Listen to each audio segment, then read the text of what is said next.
Muhuni siya talaga pagka bagong...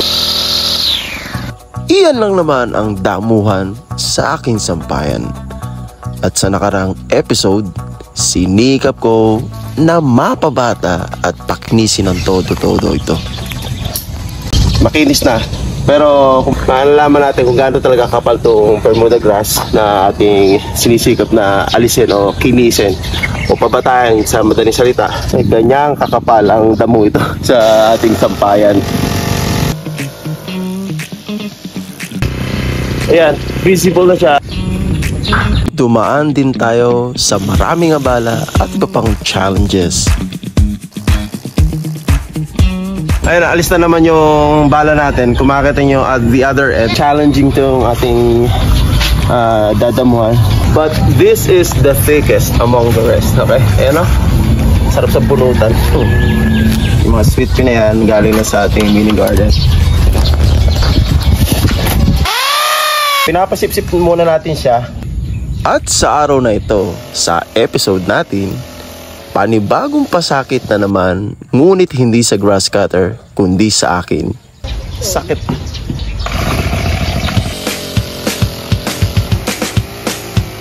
Anak ng puta. Nabugbog yung binti ko.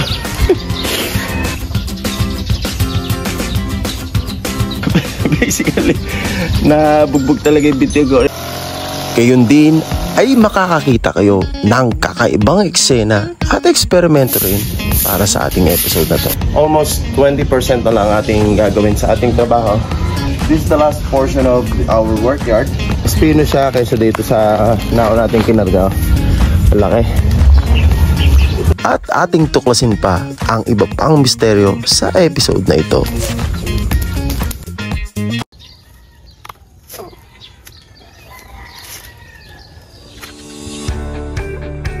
Bago natin pag-usapan ang ating eksperimento at iba pang misteryo sa episode natin ngayon, subscribe ka muna sa aking channel.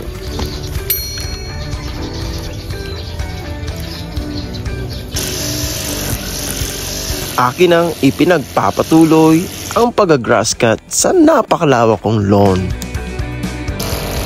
At kasi simula ko pa lamang ay parang may namumuo ng problema ata.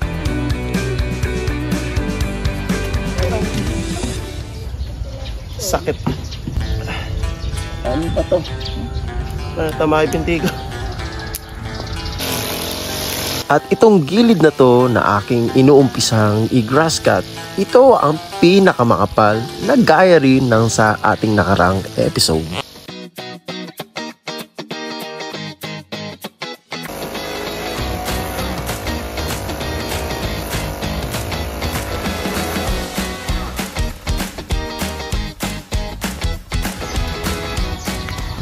Kaya naman pala ay nang gumana masyado.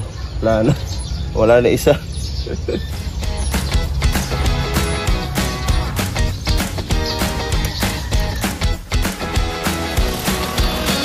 At ganyan na nga ang nangyayari kapag napapabayaan ng ating lawn. Kumakapal ang sobra-sobra. Tingnan nyo kung gaano makakapal itong damong ito. Oh, titignan natin. Almost 12 inches. Grabe siya. Ay nako, pahirapan na naman tayo. Pagtiyagaan mo na lang muna yan, Brad. Konti na lang yan. At doon ka na sa susunod sa manipis.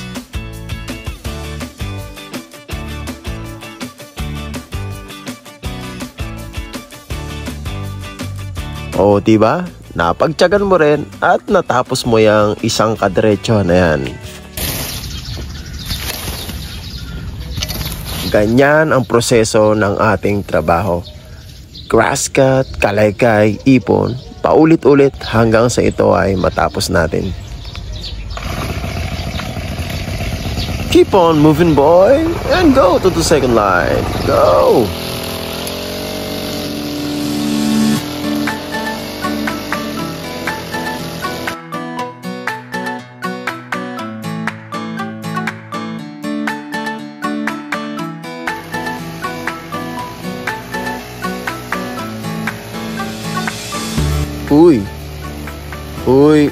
Uy! Mukha yata may bagong TikTok dance dyan ah. Sasayaw ka ba? Mukha yata merong problema. Anak ng puta, nabugbog yung pinti ko. Ay, tingnan natin kung gaano kasakit. Ay, naka. Tingnan natin kung gaano kasakit. Grabe. Daming tama.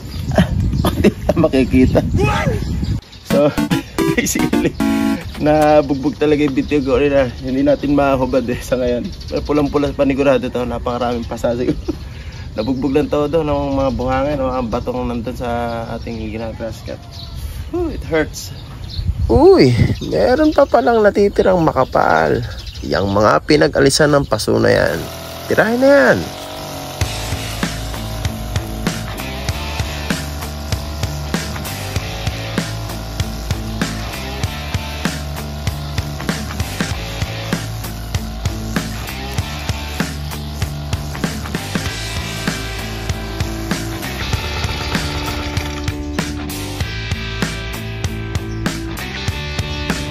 Since nahihirapan tayo dahil malit na ibala at makapal, tigdagan natin kaya.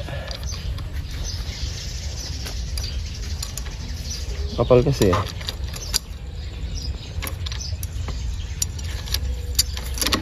tingnan ko lang.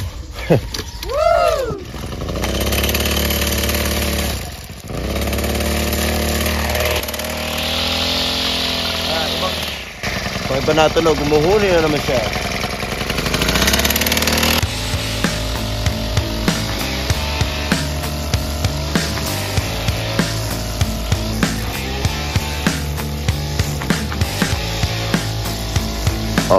Ops.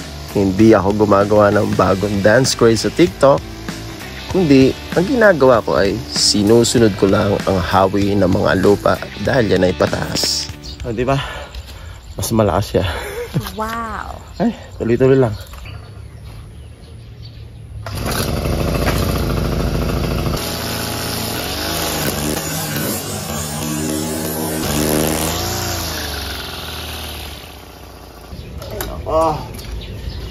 Talaga nga naman ang life.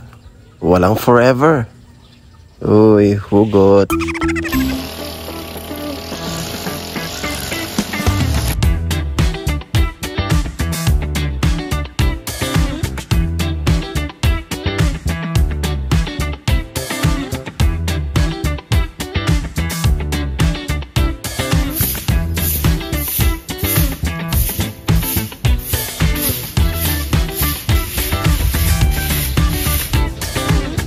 O diba, maaliwalas na at unti-unti nang kumikinis ang ating paligid.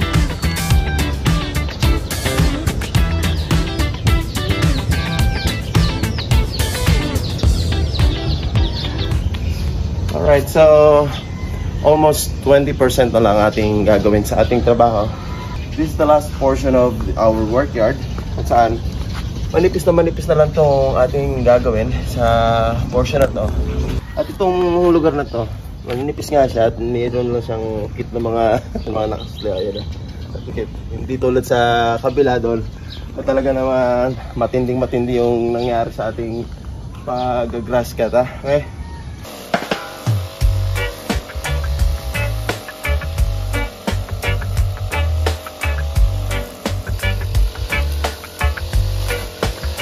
At ang natitirang ginagrass cut natin sa area na yan, talaga namang effortless na. At kung madidinig nyo sa throttle ng makina, hindi na siya hirap o wala ng angil sa tunog nito.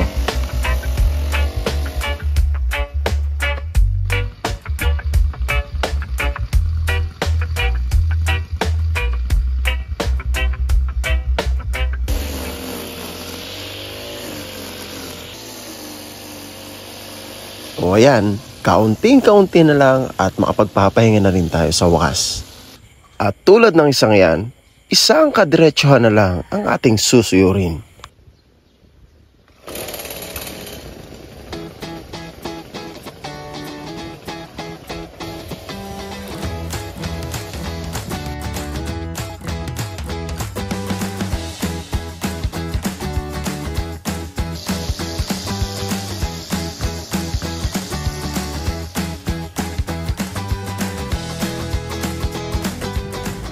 Finally, it's done mowing the lawn.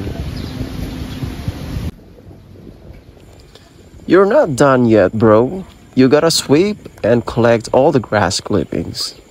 Come on, do it now.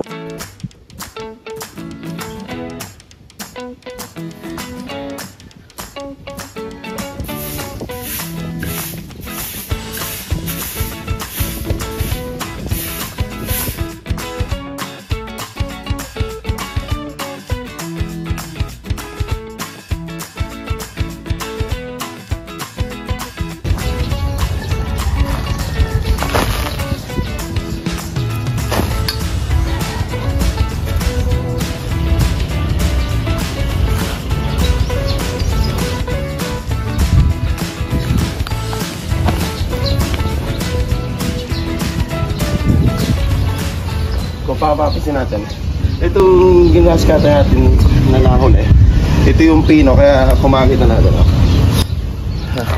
Mas pino siya kaysa dito sa naon natin kinarga. Malaki, ha?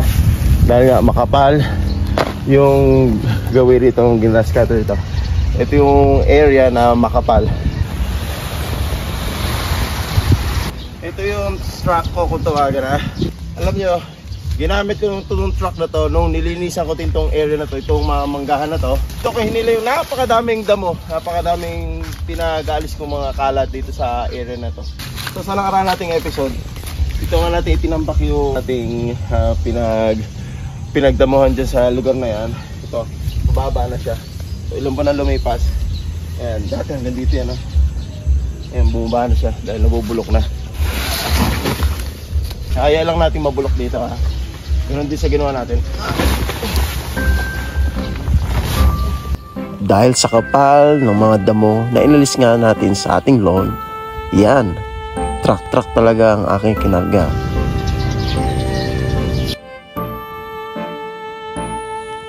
Ayan na, at nakikita nyo ang bagong itsura o new surface ng aking lawn. Ani mo'y may bagong mga imahe o mapa na nabuo. At ang isang yan, tila ba misteryosong imahe ang makikita natin. Sa palagay nyo?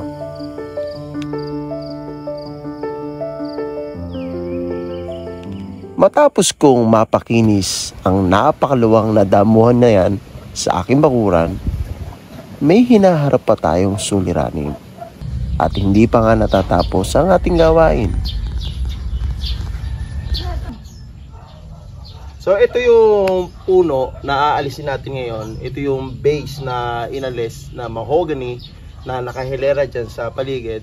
At tingnan natin kung gaano kataas itong aalisin nating base ng puno. At base nga sa ating pagsusukat, kailangan nating habulin ang 3 inches sa lugar na yan. So gamitin natin to, bubutasin natin itong mga kahoy na to. Puputpurin natin butas at malalaman nyo maya maya kung ano mangyayari.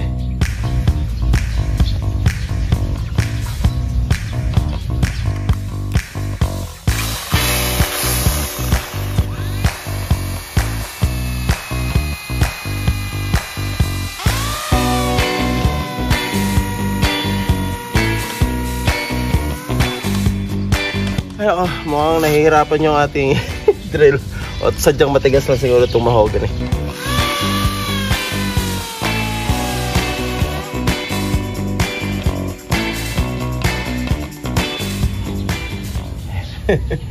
Hindi ko binubusan ako ano man, ha. Ito yung fuel nating nilalagay sa loob ng mga butas. So ito yung nilalagay nating gasolina actually. Itong fuel na to na magpapasiklab upang tuluyan ng mawala ito at pumatag nga itong ating lawn. So pinapasip-sip muna natin siya at dodoble natin yung fuel na ilalagay natin ulit. Makalipas lamang ang ilang minuto, akin ngang muling pinasipsip na ang gasolina ang mga base ng mahogany tree na ito. Okay, so this is it. We will ignite this in 3, 2, 1.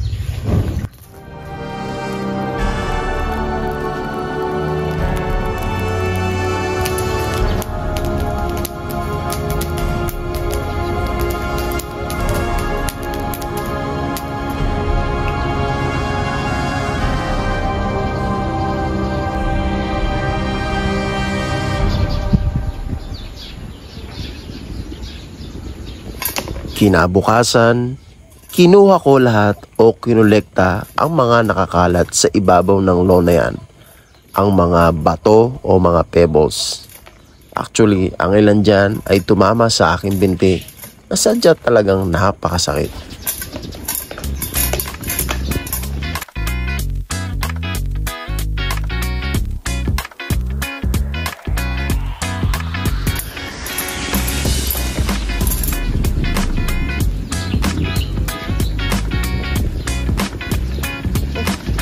Dami. Alam kong medyo nagtataka ka. Yes, you're right. It didn't work. Oh, shucks. My camera got hit. Anyway, let's proceed now to our second method. Ayan. Nagpapalakol tayo at try nga natin na kung saan baka sakaling more effective itong ating gagawin.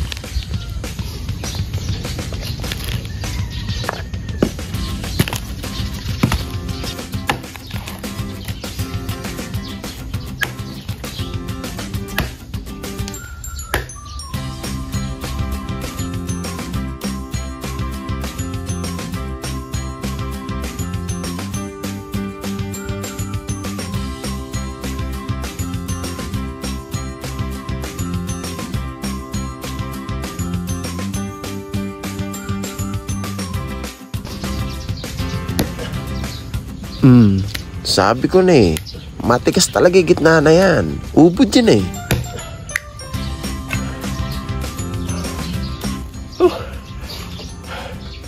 Sobra tayong napalaban. Grabe.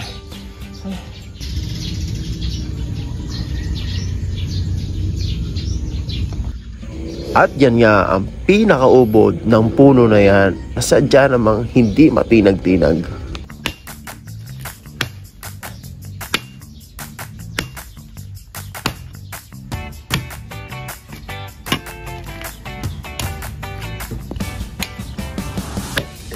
Alam nyo, tiyaga lang talaga ang kailangan natin sa mga gawain bahay o sa ating yard work sa bakuran nga.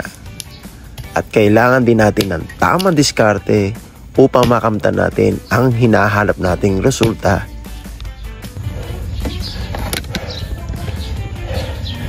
Talagang mahirap matinig yung pinakagitna nito. Pinutput ko na ng todo pero ayan, striving pa rin tayo.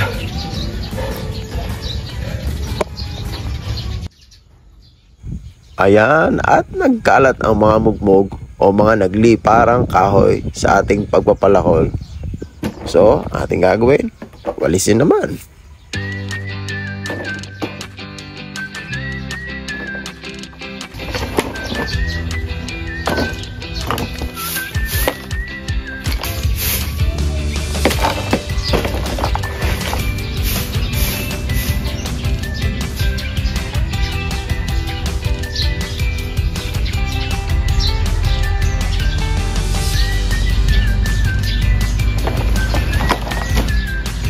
Yan, pwede natin panggatong.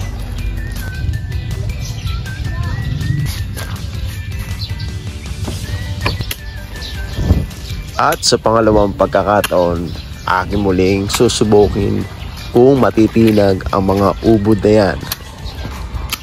Sige, tinan nga natin experiment number 2 natin kung uubra.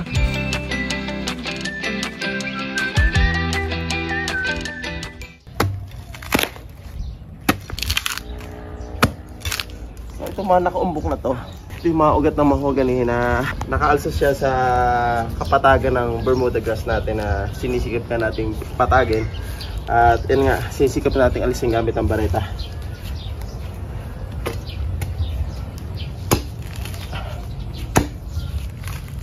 Ayun. Kanina nga sinunog natin itong mga mahogany nito, yung gitna.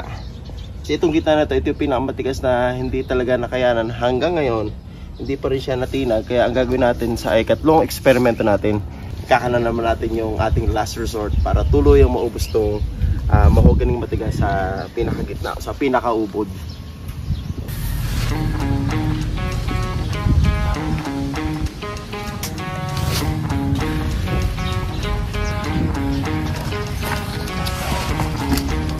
At ito na ang ating huling hakbang sa ating ginawang eksperimento. At sana nga magtagumpay tayo sa tatlong hakbang na ginawa natin sa ating pagsusumikap na matanggal itong mga puno o pinakapuno at ugat ng mahogany na nakahilera sa ating yard na sinisikap nating mapatag. Saan natin ipa? Usok-usok pa yan. Init. Napudpud ka rin sa wakas. 3 beses ka ba naman sila ba? Pero ang nagdala talaga, yang ipanayaan. So nakuha na nga natin pinaka-level nating ninanais dahil nakaumbok nga ito. Kalamong napakalalim ng hukay pero yun ang level niyan. At ang gagawin natin ay ililipat na natin itong umbok na to o papatagin natin ng tuluyan. Akalain mo, 3 beses tayong nagtangka sa ating eksperimento. At buti na lang, na-tsamba natin sa ikatlong pagkakataon.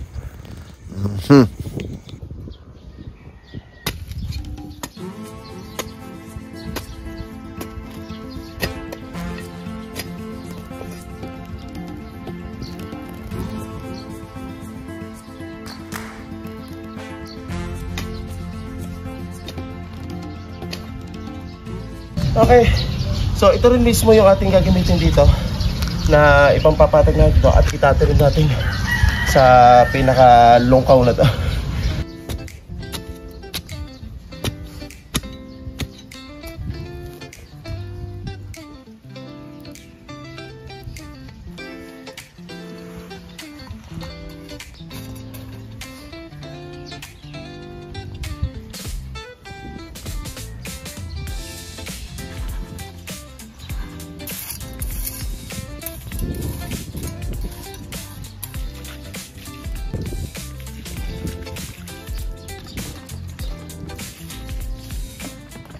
Okay, tatam na natin iba pang lungkaw yung mga punong ilalis natin. Okay?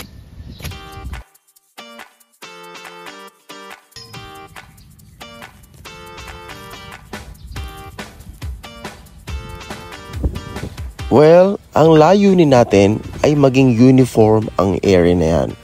Kaya sinikap nating maalis nga at ito pinapatag ko na at nilalagyan ng damo. Nang sa ganon, maging kaparehang-kapareha ang lugar na yan na parang wala bang nangyari.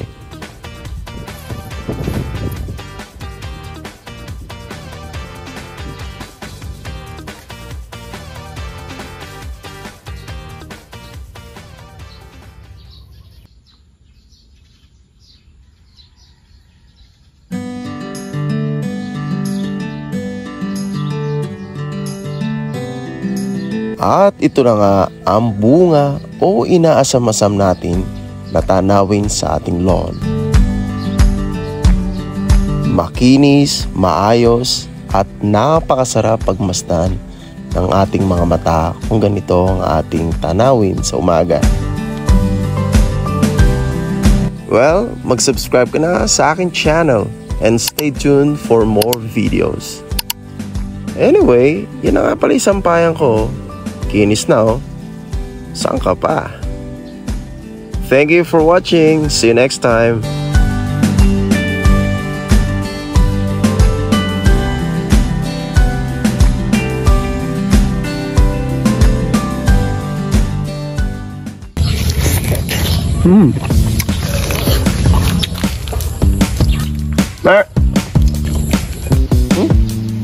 Pwede na sa mga mahilig sa maasin. Oh. Oh, bigat. Paya plus suwa. Kain natin maya-maya.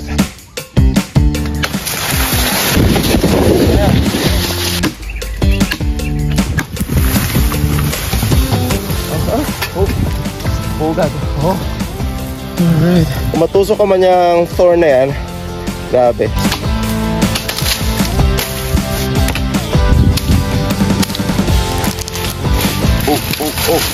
Oh. Water.